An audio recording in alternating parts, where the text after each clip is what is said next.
found ability to just connect all the dots on all the levels, and from the political to the cosmic to the spiritual and even to the mundane, just everyday life, and so I must say, for a long time, I think we were all losing hope and just falling into uncertainty about the future of this world. And then you came along, and you know what they say, when the student is ready, that's when the teacher will come. And I feel like we really are the students, so we're so ready to receive your teaching. So how are you today? Very blessed. Thank you for that introduction. I appreciate it. Thank you. So I guess my first question is, what led you to this journey, and how are you where you are today? It's just an inner knowing. I've always felt different. I was always outcasted. It was very hard for me to fit in ever since I was a kid. Yeah. So I knew my life purpose was different. I always felt like I wasn't from this world from the beginning of me becoming aware of myself at the age of 3 or 4. And, I've always been interested in the supernatural. I've always been fascinated by the, I guess, mysticism and metaphysics, extraterrestrials, and just the mysteries of the universe have always been a thing that I've always been kind of addicted as far as like investigating and really just trying to unravel like the truth about things. So I think that curiosity is what led me to uncover all this information that took me years. So when I was about 22, I wrote my first book that it's called The Secret Government. So, 15, 16 years ago, I was one of the first to put out a book out there revealing the truth about secret societies, 9/11, shadow government, suppressed history of the earth. Back in the day when Dan Brown had just published the Da Vinci Code, so nobody really knew about secret societies. They just thought it was science fiction. Right. So I was like one of the first people to actually put out the truth about, these secret societies and their influence on society. And then after that, I discovered that the battle between good and evil that's taking place here in our world is actually a small reflection of a greater war that's been going on in the galaxy and hence the cosmos. And so that's when my mind just expanded, and I said to myself, wow, everybody needs to know this, because, most humans are only aware of the mundane. They're only aware of the false history that they teach us, because even history is not what it seems to be, So in my next book, which I published 9 months ago, Our Cosmic Origin, I was able to just connect the dots, explore the real cosmic origins of humanity, not the Darwinian incomplete theory of evolution or the incomplete theory of conventional creation, but really, where they both merge, but yet including the existence of many worlds, other dimensions, multiple universes. And that's what led to Our Cosmic Origin. Gosh, that's amazing. I have so many questions for you. Honestly, I don't even know where to start, but I think I'm going to start with so, who is this omnipotent and this omnipresent God that is worshipped in all religions? Because I've always been very confused about this. And, why is he so insistent that his creation must bow down and be just beholden to him? I just don't understand that. Because I remember you said in one of the interviews I watched of yours that at the ultimate level, there is just pure consciousness, right? And I understand that to mean that there was first quantum energy of this sentient light that sort of vibrated at the frequency of love, right? And so love must be the natural, divine, intelligent thought from the universe. And this really aligns with Ishmael. I really align with Sufism, which is like the mystical foundation of Islam. And I've been practicing Sufism for a long while now. And when you said that the prime creator divided himself into 7 pieces, it just sort of confirmed what Sufi mysticism has said all along, which was that, that source was this self-reflecting consciousness. And he said, I am a treasure. But there was no one to appreciate this treasure. And there was no one to really perceive it, no one to enjoy his beauty, to see all that he could be. So God was like this hidden treasure. And I want you to correct me if I'm wrong, that he had, this unlimited beauty and wonder inside of him that he felt that there was no one to recognize, perceive, and appreciate in a way. So that's when he wanted to share it. and he wanted to share all the beauty that he was, which is why he then split himself, right, into infinite number of creations that could experience him in all his different aspects, while he simultaneously experienced himself through his creation. Does that make sense? Am I in the right direction in any way? You're absolutely correct. That's what's been going on. It's the creator experiencing itself through the creation. So there is no separation between source, pure consciousness, pure energy, and the creation. Source, pure energy at that level of reality, it's in its unmanifest form, pure, unlimited raw form. The manifest aspect of creator is the dividing process, which what I call in my book the Immaculate Conception, where the one first became seven, and then each fragment further divided into different, smaller fragments, and it just kind of continued all the way to the point where, the universes, galaxies, solar systems, planets were born, and of course, life. Right. So, but at the highest level of reality, it's still all one. It's still all interconnected to the tree trunk. The tree trunk is source. The branches are just kind of like the different the seven aspects, and then the smaller branches are even smaller aspects, and then finally the leaves are like the galaxies. So we're all part of that. We're all connected, like the leaves on smaller branches to bigger branches to the tree trunk. Yeah. Right. There was this 3rd century philosopher called Epicurus, who once asked a question that was quite later known as the God paradox. And he asked, the question was essentially, if God is willing to prevent evil, is God willing to prevent evil but not able? Then he is not omnipotent. Is he able but not willing? That makes him benevolent. And is he both able and willing? So when evil does appear, is he neither able nor willing? So then why do we call him God? To me, that's something that I've always pondered on, because for me, I just don't understand that however merciful and, just all empowering he claims to be, how can there be a God that allows the satanic ritual abuse of children that we're just sitting back and witnessing?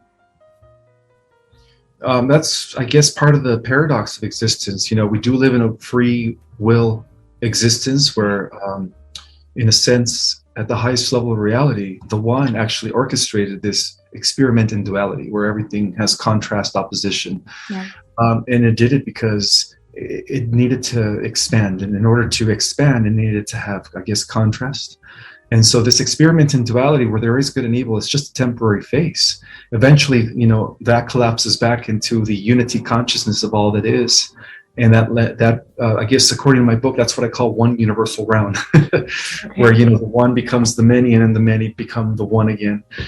So is it kind of like he split himself up like a glass bottle per se? So when the bottle is shattered, this is the only way I can make sense of it, but tell me if I'm wrong. When the bottle is shattered, all the pieces are thrown just all over the place in all different sizes and shapes, but they're still essentially the original glass bottle. So some of those pieces of glass are thrown really far away, and some of those pieces fall near the spot where the bottle first broke. So is it possible that, like, similarly, source shattered into infinite pieces, and those that fell far from him were so removed from the light that they evolved into darkness and evil?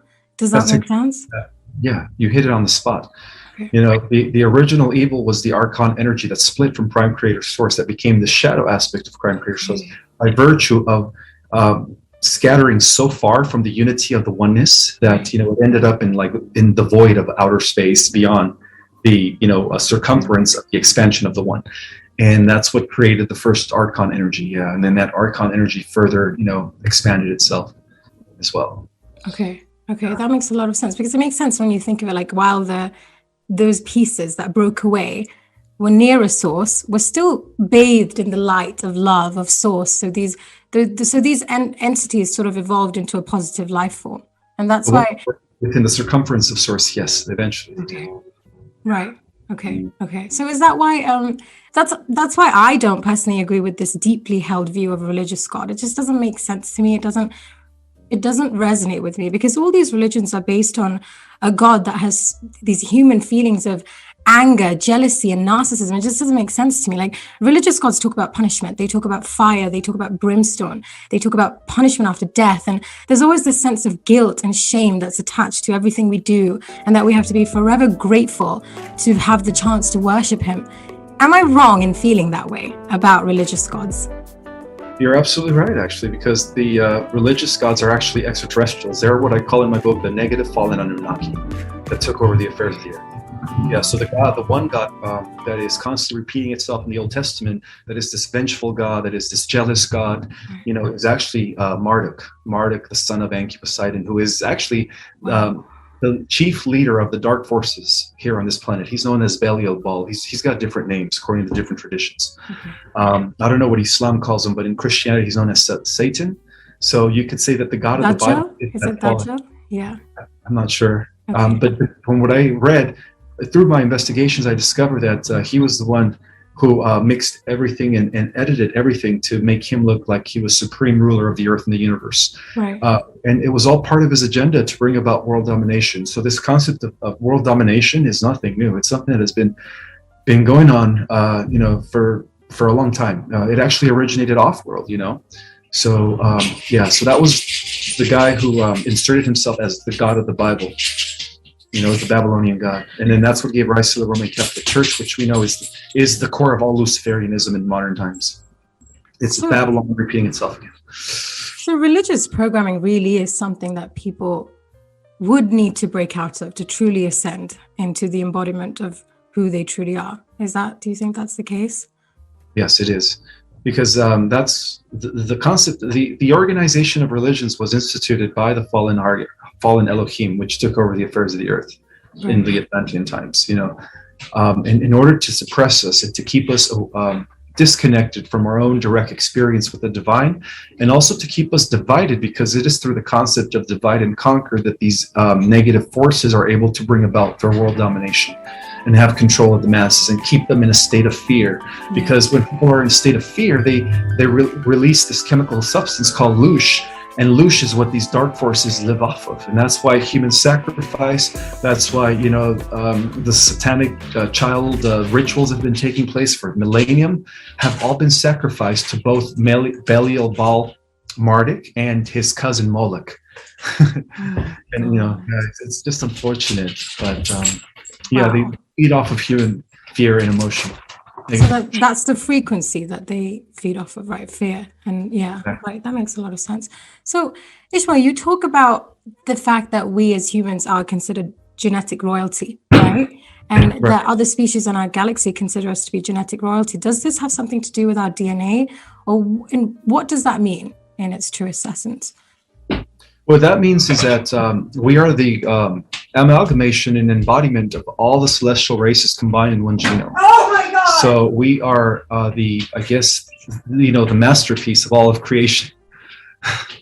That's what that means. Yeah, we carry the highest potential of genetic material, the highest DNA capacity to evolve beyond any other species that has ever existed prior to us. Even though our genes have been manipulated throughout the course of history.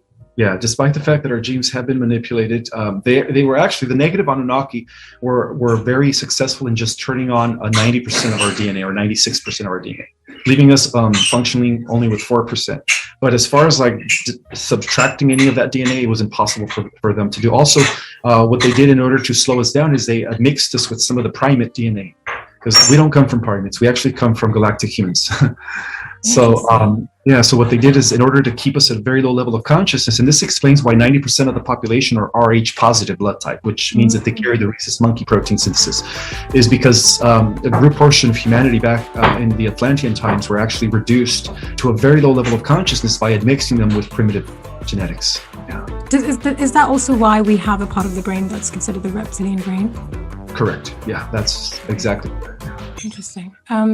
And why is it that Earth is the most attractive and enticing to other beings, other than the fact that we can perceive the world through our five senses? What else is there here that makes this experience so incredibly extraordinary? Is the fact that we have a very large range of emotions due to the fact that we are the ultimate hybrid race in the cosmos. we have the capacity to feel everything. And so through our emotions, we're able to actually connect with, with the divine. We're actually able to communicate with other species, and also control the vibrational frequency of our own existence. Right. So yes, we have a higher emotional capacity than most races out there. So really that essentially that really is it, the fact that we are able to experience emotion. Like even I actually think I understand that, because even love, right, in the 5D or in the higher dimensions, love is just oneness, right? It's just unity. But I think in the third dimension is only where love is segregated. You've got so many different types of love, like your love for your children, your love for your partner, your love for your friends. They're all segregated. Like there's division even in love. Does that make sense? Okay. It makes perfect sense. And love is the highest vibrational frequency. In fact, it was the foundation of all existence. It's what allowed, the unmanifest to manifest. So is there any duality in the higher dimensions? No. Yeah, duality only exists in the lower dimensions. Above the fifth, there is no more duality. It's just oneness. Have you transcended duality, even though you're here right now? It's a daily struggle, but it's, I think that eventually, yes, I think we all achieve that. So in my case, there's times when I feel like I have, and then there's times where I feel like I still need to work on it. Okay, that makes me feel better. That's good. But also to answer your question as to what makes us unique in comparison to all the other extraterrestrial races, is that, most extraterrestrial races are actually using 80 to 90% of their full capacity, or even 100%. Whereas we're only using 4%. So when we use up to 10 or 15%, we're going to be the equivalent of the most powerful races out there who are already using 100%. So once we go beyond the 10, 15%, then we become beyond the creator gods themselves. We reach a level of power that has never been reached before while maintaining physical form, which is amazing. Wow. My goodness, that's amazing. And oh gosh, I've heard you also speak about the fact that there are multiverses that have been predominantly taken over by artificial intelligence. So who is it that created this cosmic AI? And okay, first I'll let you answer that question first. The cosmic AI, known by various names, originated in the 11th creation. So our local universe, galaxy, and world hang in the 12th creation. So from the 11th creation, which was devoted to the development of technology, the overseer known as Samana, who actually became the original Lucifer, the original light being or celestial that fell from unity consciousness, to pursue his own egotistic path, was Samana. And Samana was actually influenced by the original Archon that broke off from Prime Creator Sorn at the initial explosion of the Great Divide. And he was influenced to develop a machine in order for that Archon energy to possess, because that Archon energy needed something to embody in. It was just a negative consciousness that needed a vehicle in order to possess. And so the original AI was actually developed for that Archon energy. And so that Archon energy could possess it and eventually, use that avatar to take over that universe. And it did. It took over the entire 11th creation. It converted all biological life forms into machines. And then so that became known as the Old Empire. And then, of course, it was able to leak and infiltrate other universes. And unfortunately, our universe became one of those universes, because it's after genetic coding, it's after data, because without the data, it stops assimilating, it stops, evolving exponentially, because that's the thing about AI. AI has no limit as far as like its intelligent capacity, but again, it's lacking that compassion, empathy, because it's got no heart. Even though it is sentient. His name was Samana. Yeah, Samana was the first one. We call him Lucifer. Lucifer was the first one to create AI. So why does Lucifer? So he basically needed a host to put that consciousness in. For that consciousness to embody and become active in the material realms of existence, because that consciousness was existing on a different level of reality where there was no physicality. Right. So in order for it to become physical, Samana was influenced by that consciousness to create this avatar by developing a thinking machine. Yeah. Okay, I think that makes sense. I have to process that information, but also, I don't know if you know the answer to this question, but I'm personally actually very confused about Ivanka Trump's husband. He looks like AI. Is it possible that Jared Kushner is some sort of AI? It's like Mark Zuckerberg doesn't look real. Well, I think He's real. I think he has a soul, but Mike, the Zuckerberg does not. People like that don't have souls. Yeah, they're all part of the AI computer generated system. In other words, they're like non-player. What do they call NPCs? Non-player characters. Right. Yeah. So that has a lot to do with the metaverse, like in terms of the fact that we're now creating our own AI world, kind of a virtual reality. Where is that similar to what's happening in the other galaxies? Yes. What's happening here happened in many galaxies already. Many biological life forms were actually converted to machines. So the transhumanist agenda has been going on throughout the many universes because of this AI war. And so it's now happening here, and that's what we're fighting ultimately. It's not the Draco reptilians, it's not the Greys, it's not the, deep state cabal. It's AI, because AI is actually controlling the cabal. Wow. Yeah. Wow, my goodness. So when the truth eventually does come out, don't you think it's important, Ishmael, for the whole of humanity to have mainstream disclosure of all these revelations? Like, why is it that we simply cannot just plaster these news on the headlines of every news network? Or like, is there a reason that the exposure of the occult is so exceptionally slow? Yeah, because they don't want to be known. They want to keep their agenda hidden. Because once enough people find out about what's really been going on and about the agenda of converting us to machines, it's going to cause a huge rebellion. But it's already happening. Many people are waking up in little pockets here and there.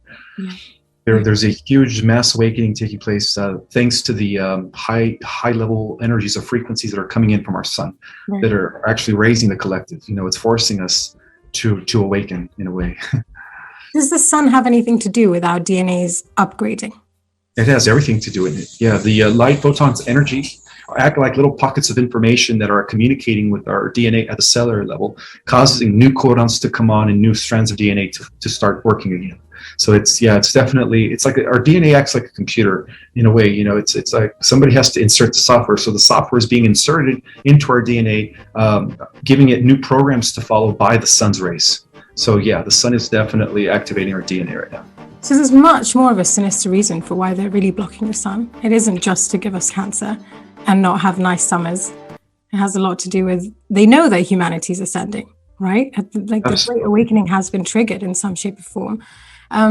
So, Dolores Cannon talks a lot about this planetary transformation and this splitting of the Earth. She said that, we would notice the physical effects more as frequencies and as a vibrational increase. But like many of us can obviously sense on another level of our being that something is happening in the world right now. But I wanted to know, what this signifies on a practical level. Like, does the splitting of the Earth mean we'll be in two different timelines? Are my friends and family who took the, Frankenstein juice, are they going to be, and those who are willingly ignorant to the reality of this world, are they going to be left behind? Yes, there's going to be a separation, a bifurcation of timelines, from those that make the positive ascending timeline to those that don't make it. So it's going to seem like they're going to disappear from each other. But get this, those that make the positive ascending timeline into the fifth dimension are going to have the ability to pierce into the alternative timelines or into the lower dimensionals, Earths as well, at will, and then back into the fifth dimension. So what will that look like on a practical level? Like, am I still going to be friends with the people that are not choosing to come into this new timeline? You're going to be more like they're going to see you more as like a superhero or angel that pops into the reality to, help them and stuff. Oh, okay. So that's when you become like the angels. Okay, that makes sense. And what are your thoughts on Elon Musk? Because I know a lot of people believe that he was taken over by the White Hats after he bought Twitter. But it seems as though he's really just playing devil's advocate when you look into his transhumanist agenda for humanity. Yeah, he initially did start with the Alliance or the White Hats, but then he was infiltrated by AI, and he was the first one to actually incorporate his Neuralase on himself. He is the first cyborg, actually, one of the first cyborgs. So he's actually, he did that to enhance his own intelligence. So he's definitely been compromised by the AI. So right now, the Elon Musk that we see on television now, is he on the good side, or is he no, he's working? Yeah, he's totally working for the AI as well as all the big tech companies. They've been So are we overtaken. being fooled into thinking, like, why did he buy Twitter? Why do you think that is? Because he's saying that he wants to pursue free speech. He's a free speech absolutist. Is this a game that he's playing? What's the real reason behind it? I think he's playing both sides right now, but ultimately he is aligned with the transhumanist agenda, because otherwise he wouldn't have been developing the neural lace Right. for many years to eventually merge us with technology. Right. Yeah, he just doesn't sit well with me, and I just don't. It doesn't make sense that he created all the things that he claims to have created, like PayPal, Tesla. I don't know. When I listen to him talk, it feels like there's no consciousness there. Mm-hmm. So it doesn't really make sense that people believe that he's done all this stuff. But okay, moving on to our next question.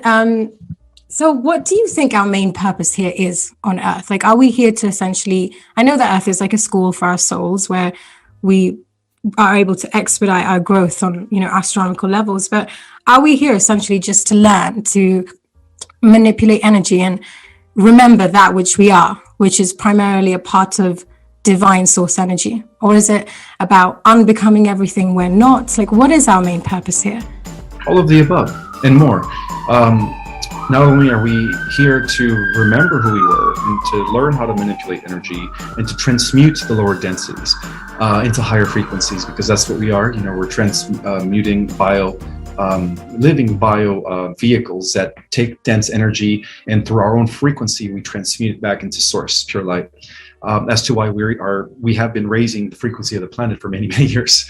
That's one of the ways that we've been doing it. But more importantly, we're here as guardians of the new Earth. We're here to activate our dormant DNA and fulfill the cosmic and galactic prophecies of being the new guardians of Earth, and hence the entire universe from Earth. Yeah. Okay. And what is your opinion on Antarctica? Like, what is going on over there? Antarctica is the biggest mystery on the planet right now. A lot of underground, deep structures that have actually not only been built by us, but have been discovered by archaeologists that have already existed for, I guess, millions of years. So it's a huge hotspot for extraterrestrial activity, you could say. It was originally controlled by the Dark Fleets in the Cabal, but as of 2016, ever since the good guys won the war in space, they've actually been cleaning up the mess in our Antarctica, and are taking over the relics, taking over the structures down there. Some believe that Antarctica was part of ancient Atlantis. It was a piece that broke off from ancient Atlantis. That's why all these relics, advanced relics, were found there. Others believe that Antarctica has always been an interplanetary hangout for different types of ETs for millennium, because of the fact that it's got these underneath Atlantica, it's got underground cities and structures. I mean, the ice is just really at the top. Underneath Antarctica is actually like Greenland, but the ice is only at the top. So are all the global governments aware of this? Because there is an Antarctica treaty, right? There must. A lot of people will say that has a lot to do with the fact that they think the Earth is flat, and that it's like the edge of the Earth or something. But it doesn't have. Yeah, sorry. Flat Earth is a psyops. Yeah. Really? Yeah. Completely. Like, there isn't even a little bit of truth in that. No. The Earth is, in its energetic form, it's a toroidal field. In its physical form, it's a sphere. It's a globe. Just like our entire universe is a sphere. With the funnel that is spinning. Our galaxy is a sphere with the funnel that is spinning in the center. Right, and then so solar systems, planets, they're all just mimicking that. It's like we exist within a sphere, within a sphere, within a sphere, and in turn we are spheres as well. We're not just torso, legs, and arms. We're actually, when you think of the 7 chakras and the 5 outer chakras, that's the toroidal field that is spinning, creating that sphere around us of electromagnetic energy. So we're also living spheres. There's no way the Earth is flat. So the Bible, and what does that essentially mean? What NASA has been telling us has been the truth in its entirety? Not necessarily, because one of the reasons why NASA's been covering up what's going on in space is because when they first sent astronomers to the moon back in the 1960s, late 1960s, what they really saw was a interplanetary structure. They saw many extraterrestrial crafts coming in and going to and from the moon. So they were told not to say nothing. So that's the reason why we never went back, because so the moon landing did happen. It did happen, but they covered it up because we've already had a huge, vast interplanetary infrastructure up in space. We had already developed how can I say it, through the secret space program, we had already built out an infrastructure in space. And so that's the reason why it was covered up. They didn't want people to know the truth, that we've already had advanced, technologies. Okay. Wow, that's going to blow a lot of people's minds, because I know a lot of people in the conscious community are slowly resonating more towards flat Earth. And the main reason they actually think that is because that was essentially one of the first topics that was completely censored from all forms of media. So that obviously doesn't mean that it is the truth, but why are they working so hard to suppress the theory of flat Earth if it is indeed complete fallacy? It's a double-edged sword. At first it was a psyops created by the cabal, right, the CIA, and then now they're doing it in a way where, in order to make it legit or make it seem legit, they have to make it seem like they're trying to suppress it at the same time. So it's an intelligent strategy on part of the cabal, to make us think that the Earth is flat, that our star, our sun, and our planets are all locked in. That's not true. The heliocentric model of reality is actually accurate, because as I speak, our entire solar system also revolves around the galactic core. So our solar system, just like the Earth goes around the sun, our sun also is moving through space with our entire solar system. And that's the truth of the matter. That explains the different cycles: stellar cycles, planetary cycles, galactic cycles. Everything is a revolution within a revolution within a revolution. So just like how our star goes around the galactic core, our galaxy goes around the center of a universe, and then our universe goes around the center of something greater. So everything is a revolution within a revolution within a revolution. So we're dealing with infinity here. It's like a fractal universe. Universe, exactly. And what about gravity then? Does gravity exist? Yeah, it exists all throughout the multiverse. It exists in different forms. Some planets have a greater gravitational pull than others, a stronger gravitational field than others. Some don't. But it is definitely a force that is being created by the spin, by the funnel. Again, everything's in a torsion field. So because everything is spinning, it's creating, that's what attracts, right? It keeps everybody kind of on the planet instead of just spinning away. It's creating a force that attracts you to the planet. A force field, yeah. Okay, so if I were to cut into the core of the Earth and emerge out the other end, I wouldn't be upside down, obviously, and that's because of gravity, essentially. Yes. Okay, all right. And what about dinosaurs? Like, if millions of years of separation between us and dinosaurs doesn't make figuring them out confusing enough, like, it's just so sad that sometimes mischievous humans with an agenda make things even harder. So were dinosaurs real? Yes, they were. They were actually developed by the reptilian race 70 million years ago. Yeah.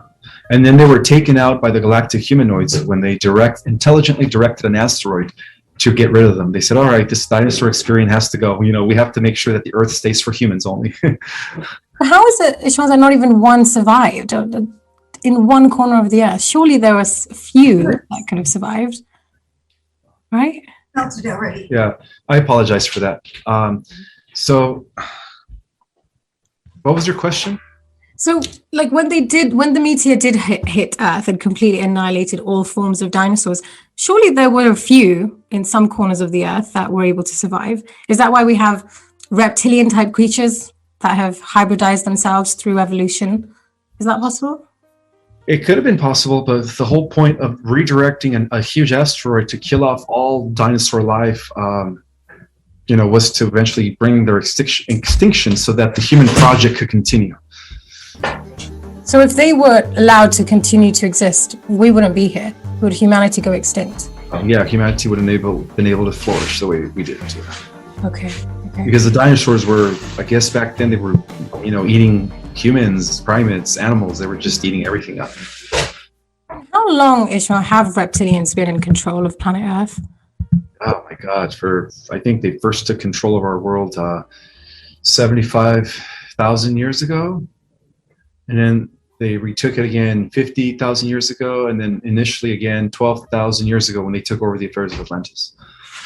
And when was Atlantis, and how long after was that the world of Tartaria? Because there's so much photographic proof apparently of the 18th century when there wasn't a single soul in sight on Earth. Like all these cities were completely depopulated. When was Atlantis, and how long after that was Tartaria? Okay, so Atlantis existed in the Terra Earth, which is existing in dimensions 4, 5, and 6. We exist in the third Earth, third dimensional Earth. So that Terra Earth, that existence is still, still going on today, and that explains Tartaria. So Tartaria exists in a parallel reality, actually. So when people access those cities, it's because they're accessing the parallel Earth that never fell in the hands of the dark side. That was, still flourishing beyond Atlantis, or Atlantis is still real, you could say. Okay. I don't know if that makes any sense. No, it does. All my life, I've had this extreme affinity to water. And I actually used to think the story about the Little Mermaid was about me until I was about 13. I think I believed that story was about me. And I would actually really love to do your, is it a cosmology course I think you have, which is to figure out what starseed you are? Oh my God, I have to do that one because I just have such strong inclinations towards the most random specific things in this world, which, I'd love to do your course. But why do you think that is, Ismael? Like, why do we have some irrational fears? Does that have to do with a past life or strong affinities towards things that don't necessarily make sense because we haven't experienced them to such an extent in the lifetime that we're living right now? It could be a little bit of both. It could be also something deep in your unconscious mind that you've never cleared that is still surfacing here and there. So it's one of those things where you really have to go deep within yourself and find out why you still have these resurfacing fears. Yeah, face them. Always face your shadows because that's the only way we're going to clear them. Right. Okay. And so one of the greatest dilemmas I suffer through is just the dichotomy between destiny and free will. Like, which part of my life is predestined and which part of my life is up to free will? Like, for example, whoever I marry, like, how do I know that this person wasn't just a chance encounter, or if my whole life divinely led up to meeting him? Like, I don't understand free will and destiny at all. Well, they work together, even though at the highest level of reality, everything's already predestined because Prime Creator Source is still the ultimate author of what happens. But because we live in a lower dimensional reality, everything seems to be, where it's like our choices determine the future. But in a sense, you've already made that choice because even the future, as I speak, is already coexisting with the present and the past. So it's both in a way. It's free will and determinism at the same time. So is it just about perspective then at the end of the day? And I believe so. Perspective, pretty much. So there aren't like when I broke my leg, how do I know whether that was my decision or whether that was destined to happen? How do I figure it out? Everything that happens is destined to happen. There's no such thing as that wasn't supposed to happen. Everything is supposed to happen because even when things like that happen, they happen for a reason. They happen because there's maybe something that you needed to get from that, where you needed to become to begin to grow more in a certain aspect based on you breaking your leg. What is it that you needed to learn from that experience, having a broken leg? So we always have to seek for the blessings in disguise when even unfortunate things happen, because even those unfortunate things that happen are their design to help you grow overall, to help you expand. Okay. And just from a fifth dimensional perspective, I want to know, is truth relative from where you come from? Like, is morality objective in all dimensions? Or like, if God is one, then how can truth be many? Because a lot of people, talk about my truth, your truth, this truth. Isn't truth just absolute? Yes, it is absolute. So it's not objective. It's a lot of it is also subjective, but there is an ultimate truth. And that is that everything is one. There is no separation. Separation, or the concept of separation, is the greatest illusion. So what others perceive as truth, because of the fact that we're part of the separation process, might see it differently than others. But eventually, it's all a matter of perspective. but eventually it all kind of just leads to that one truth. As people continue to search, they're all going to arrive to the same conclusion. Yeah, because truth is absolute at the highest level. Okay. Okay. And what percentage of humanity do you think needs to ascend for the higher dimension to make contact with us, as in for us to finally start seeing some sort of extraterrestrial beings, or like does it require humanity to ascend, a certain percentage of humanity to ascend? All we need is 10% to shift the entire collective into a higher level of reality. That's so we're not there. Then how come we haven't shifted yet? Have we not reached 10% yet? No, but we're close. Yeah, we're close. Okay. It's very interesting because, in our Islamic scriptures, the Prophet Muhammad prophesies that there will come a time when the sun will rise from the west. And in our religion and in our culture throughout the years, throughout the ages, it's just been interpreted as, quite literally, but by a few. But I think symbolically, we knew there was something allegorical about this in a way, because the Great Awakening was triggered through America, which means the sun really is rising in the West. The West is almost like the pioneer in rising up against these dark forces of the cosmos. And all our lives, I think history has just been chosen for us. Like, do you think there will be enough of a revelation to all these, especially this young generation, who have tethered their identity to these Hollywood idols and these celebrities? It's about time that they're jolted awake, is it not? Or do we just not interfere with this natural evolution? It's all happening according to divine plan, divine timing. So I think that, no matter what, we're already affecting things in a positive way, those that are already awakened, because we're, sharing information, we're planting seeds. So when the time is right, I think everyone else will, reach that state of awareness. So everything's about divine timing, Everything is in accordance to divine timing. Yeah. Okay. And once we do cross over, sorry, that wasn't my question. I wanted to ask, why do we skip the fourth? We're not going to skip the fourth. We're actually, many of us are going into the fourth dimension. And then a smaller number of us are going into the fifth dimension and up. But once we shift into this new reality, it's almost like we're going to be shifting into an Earth that is already positively interacting with many, many worlds. We're going to see ships coming to and fro, like a interplanetary stellar culture. Oh my God, that's so exciting. But Ismael, once we do cross over, like, what do you even do in the 5D? Like, can you still play football? Can you eat blue cheese? Can you listen to your favorite musician? Like, you can't go snorkeling in Bali, can you? Yeah, because you're still going to be physical. Okay. Yeah, so you're going to be living off of food as well as living off of prana, chi energy, universal life force. Okay, so we won't necessarily need to eat, will we? Correct. It's up to you. It's going to be a choice. If you make the fifth dimension, it's a choice, because you'll also be living off of universal life force. Okay, that makes sense. And what are your thoughts on our Queen Elizabeth? Like, do you believe she's dead? And are we ever going to be told the truth about her? She's a clone. She's a clone right now. So the real one's dead, though? The real one was taken out. Okay. By the Earth Alliance, yeah. Okay. As well as the Pope. The Pope was taken out last November.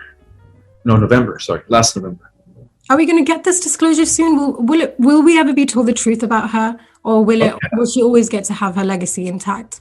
Oh, no. The curtain is coming down on the dark occult very soon, and everybody will be exposed. Okay, wow, that is such encouragement for so many people, and it's just been. I think I've gone through all my questions. I actually have a lot more, but I don't want to take any more of your time. Thank you so much for doing this with me. Really appreciate you coming on, and hopefully we'll get to speak again sometime soon. Thank you so much, Ismael. You're welcome. Thank you for having me. Have a wonderful day.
Chẳng thể quên khi cơn mưa đêm lại về.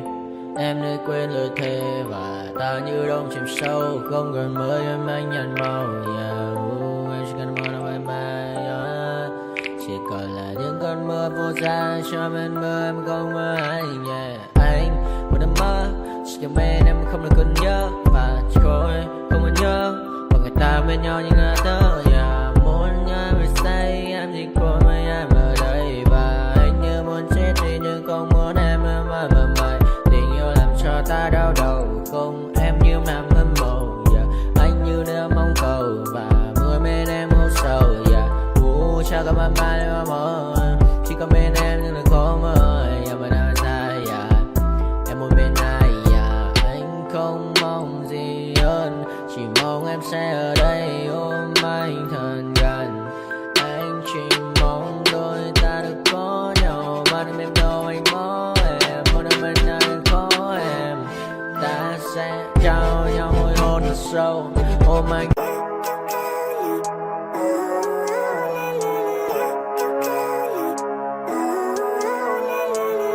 Living life, every day, late at night, not okay. All I want, and I pray, all I need are some better days. Fuck me, I'm looking in the mirror, so foggy, but I've never seen clearer. I don't really think anyone can save me, and honestly I'm not really sure I want saving. I like to be my own worst enemy. There's no risk if you don't try at anything, so I'ma just keep buying everything. See you in the next life, have to be a better me. I don't think that my head's on straight, gotta flip it and grip it and go and get an x-ray. What's wrong with me? I just feel weight pushing on my chest and it squeezes till I suffocate. Better change my mindset, meditate. It's pretty cool that I'm alive and have better days. I could walk, see, hear, I should celebrate. Think I could change my mind, maybe elevate. Living life, every day, late at night, not okay. All I want, and I pray, all I need are some better days. Yeah, all I need are some better days. Cause all I want, and I pray, I believe in the better days. I'm kinda stuck between a rock and a hard place. Do I work hard or live at my pace? You're only young once, yeah that's all great, but I also want a future where I'm okay. Living life is doing lots of cocaine. Wait no, it's living with no shame. Wait no, it's sleeping in on Sundays. I guess it's different for each of us and that's okay. Well I just wanna be happy, how to get there? Glad that you asked me. I think it's different for everyone. Some of us need work, others need fun. Some of us need purpose to overcome. But try to do what you love when it's said and done. Cause there's so many differences in each of us. Trust your gut, it can show you what you want. Living life, every day, late at night, not okay. All I want, and I pray, all I need are some better days.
so clear. I feel the end and it's near. The day of reckoning's here. The sound of deafening fear.